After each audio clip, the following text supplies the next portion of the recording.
இயேசு கிறிஸ்துவின் இன்ப இனிய நாமத்தில் வாழ்த்துகிறோம். இன்றைய வேத வசனம்: அன்றியும் சகோதரரே, நீங்கள் கற்றுக்கொண்ட உபதேசத்திற்கு விரோதமாய் பிரிவினைகளையும் இடரல்களையும் உண்டாக்குகிறவர்களை குறித்து எச்சரிக்கையாயிருந்து அவர்களை விட்டு விலக வேண்டும் என்று உங்களுக்கு புத்தி சொல்லுகிறேன். ரோமர் 16:17. Today's Bible verse. Now I urge you, brethren, note those who cause divisions and offenses contrary to the doctrine which you learn, and avoid them. Romans chapter 16 verse 17.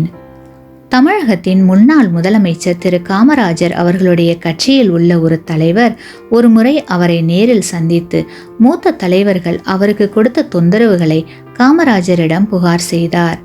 அப்பொழுது அவர் அந்த தலைவரிடம், நீங்கள் போகும் வழியில் பெரிய பாறை ஒன்று இருந்தால் என்ன செய்வீர்கள்?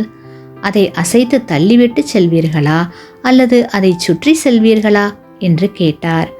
அதை சுற்றிதான் செல்வேன் என்று பதிலளித்தார் அந்த தலைவர். அதுபோல நடந்து கொள்ளுங்கள், அவர்களிடம் மோத வேண்டாம் என்று கூறினார்.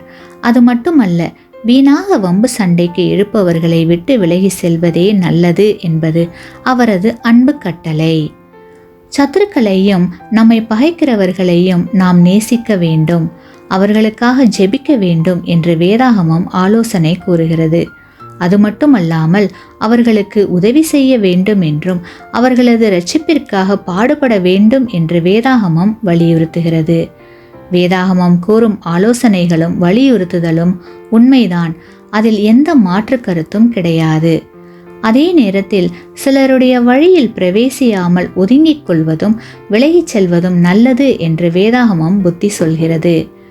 யாரையெல்லாம் விட்டு விலகிச் செல்ல வேண்டும் என்ற பெரிய பட்டியலை 2 தீமோத்தேயு 3:1-5 பார்க்கலாம்.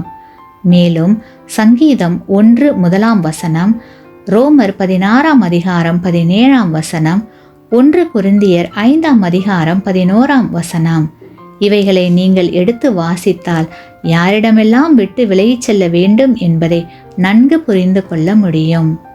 கிறிஸ்துவுக்குள் அன்பான சகோதர சகோதரிகளே, நமக்கு தொந்தரவு கொடுப்பவர்களிடம் பொறுமையோடு நடந்து கொள்ளவும், வாழ்க்கையின் காரியங்களில் அவசரப்படாமல் பொறுமையுடன் செயல்படவும், ஞானமாக விலக வேண்டிய சமயத்தில் விலகவும் தேவன் தாமே நம் அனைவருக்கும் உதவி செய்வாராக. ஆமேன். நீங்கள் பெற்ற இந்த ஆசீர்வாதத்தை மற்றவர்களோடு பகிர்ந்து கொள்ளுங்கள்.